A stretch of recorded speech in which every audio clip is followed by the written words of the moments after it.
Hi friends, అందరూ ఎలా ఉన్నారు? నేను బాగున్నాను. అందరికీ ఉగాది శుభాకాంక్షలు. ఉప్పు, తీపి, కారం, చేదు, పులుపు మన లైఫ్లో కారం లేకుండా ఎలాంటి నెగిటివ్స్ ఏమీ లేకుండా తీయగా మన లైఫ్ ఉండాలని చెప్పి మనందరి లైఫ్ ఉండాలని చెప్పి కోరుకుంటున్నాను. ఈరోజు ఉగాది కాబట్టి, మనకి తెలుగు నూతన సంవత్సరం కాబట్టి ఇక నుంచి అందరూ హ్యాపీగా మీరు అనుకున్నది నెరవేరాలని చెప్పి కోరుకుంటున్నాను. ఓకేనా? మీ అందరి పూజ అయిపోయిందా?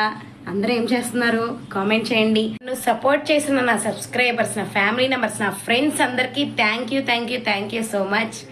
ఇక నుంచి అందరి లైఫ్లో బ్రైట్నెస్గా ఉండాలని చెప్పి కోరుకుంటున్నాను. నా ప్రియమైన సబ్స్క్రైబర్స్ అందరికీ ఉగాది శుభాకాంక్షలు. మీరు ఆరోగ్యంగా హ్యాపీగా